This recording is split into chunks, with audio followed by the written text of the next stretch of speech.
ওনাদেরকে টাকা দেওয়ার ক্ষেত্রে 5,000 টাকা দিয়ে হুজুর অনেক বরকত। আসসালামু আলাইকুম ওয়া রাহমাতুল্লাহি ওয়া বারাকাতুহু।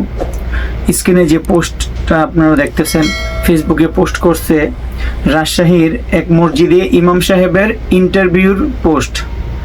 এখন যেই মসজিদ কর্তৃক এই ইন্টারভিউর সিস্টেমটা চালু করছে, আমাদের দেশে বাংলাদেশ যে দেশে আলেমের ইন্টারভিউ জালেম নিয়ে থাকে, তো সেই দেশে এর চেয়ে আরও ভয়ঙ্কর কিছু দেখার জন্য আমার মনে হয় ওলামায়ে কেরাম অপেক্ষায় আছে যে 1 ঘন্টা 15 মিনিট পরীক্ষা নেওয়া হবে 50 নম্বরে। আমার মনে হয় যে আলেম 10 বছর 12 বছর পড়ালেখা করছে, তার জীবনও এই ধরনের কঠিন পরিস্থিতি আসেনি। এখন মসজিদে চাকরি নিতে গেলে যে কঠিন পরিস্থিতির সম্মুখীন হইতে হয়, আর যে চাকরির ইন্টারভিউগুলো যারা নেন তাদের মনের ইচ্ছা থাকে এতগুলা, আর বেতন দেওয়ার সময় এতটুক। ইমাম সাহেবের মুফাসসির হইতে হবে, অনেক বড় বক্তা হইতে হবে, মুফতি হইতে হবে, তাফসিরবিদ হইতে হবে, মুহাদ্দিস হইতে হবে, সকল চাহিদা ওনাদের পূরণ হইতে হবে। বেতন কত? 10,000, 12,000। 5 বছরে বেতন বাড়ে না। ইমাম সাহেব না থাকলে চিল্লাচিল্লি কাবজাব। আমার খুব জানতে মন চায় যে এই মসজিদের যারা কমিটি আছে ওনাদের চেহারাটা আমার দেখতে মন চায়, 1 নম্বর কথা। 2 নম্বর কথা হইল, যারা এই ইন্টারভিউ আয়োজন করছে তাদের মসজিদে ইমাম সাহেবের বেতন কত আমার সেটা জানতে মন চায়। 1 লক্ষ টাকা বেতন দিবে নাকি? 1 কোটি টাকা দিলেও হয়তো আমারও যদি কেউ বলতো আমি 1 কোটি টাকা দিলে এই মসজিদে যেতাম না।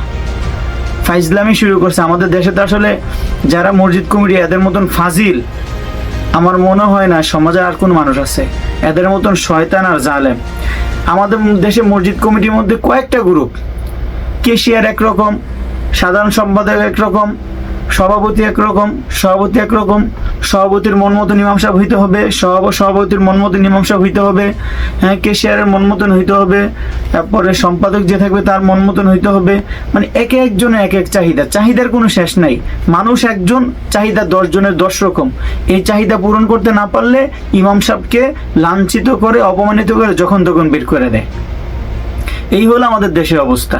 তো সেই দেশে এইরকম আয়োজন হবে না তো কোন দেশে আয়োজন হবে ভাই? আমাদের দেশে কোনো নিয়ম কানুন বলতে কিচ্ছু নেই। এই যে সৌদিতে আসেন, আইসা দেখেন আমাদের দেশে আমরা ময়লা ফালাইলে যেখানে সেখানে ফিক্কা মেরে ফালাই দিই, কিন্তু এই দেশে এসে কিন্তু এটা চলে না। নির্দিষ্ট জায়গা আছে, সেখানে আপনার ফেলতে হবে। কেন? প্রত্যেকটা দেশ তার নিয়মের উপরে চলে। একমাত্র বাংলাদেশ, যে দেশে কোনো নিয়ম নাই সেই দেশে এই ঘটনা ঘটবে না তো কোন দেশে ঘটবে? যে দেশে উলামায়ে কেরামের মধ্যে বহু দল থাকে সেই দেশে এই ধরনের ঘটনা ঘটবে না তো কোন দেশে ঘটবে?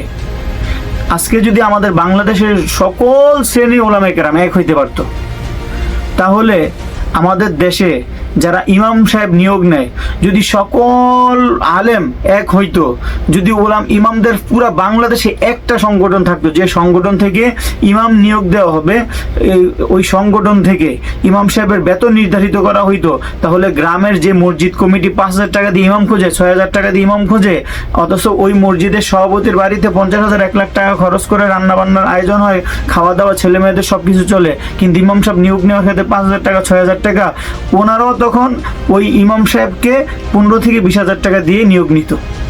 আমাদের দেশে সবার সংসার চলে, ইমাম সাহেব, মাদ্রাসার শিক্ষক, ওনাদেরকে টাকা দেওয়ার ক্ষেত্রে 5,000 টাকা দিয়ে হুজুর অনেক বরকত।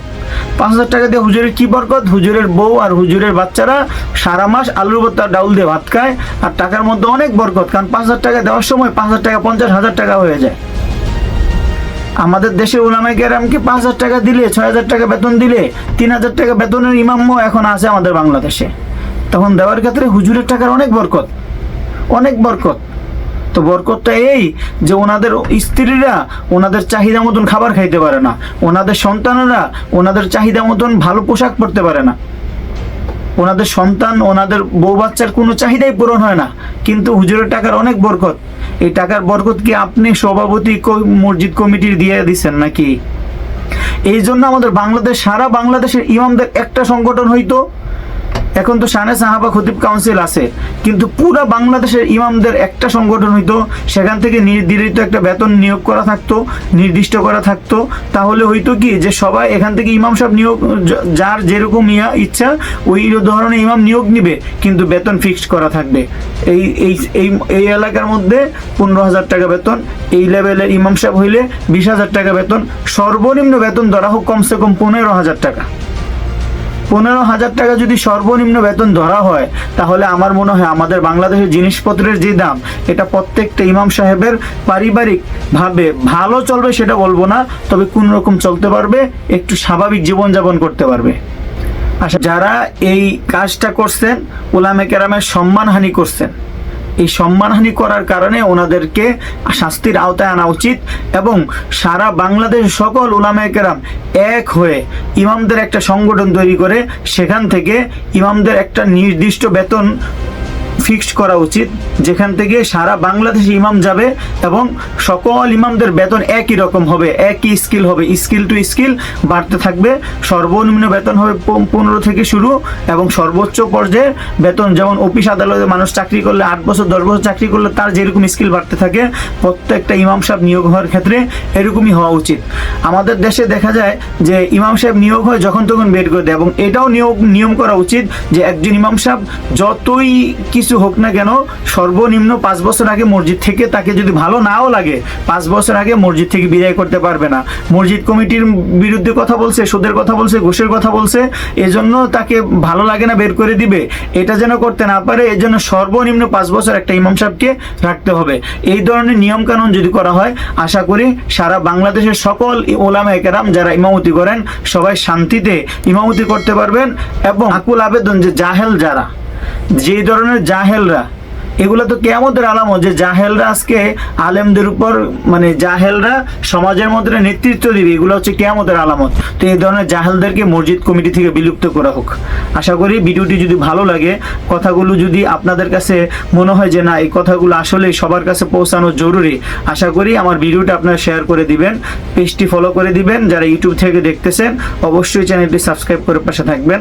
আসসালামু আলাইকুম ওয়া রাহমাতুল্লাহি ওয়া বারাকাতুহু।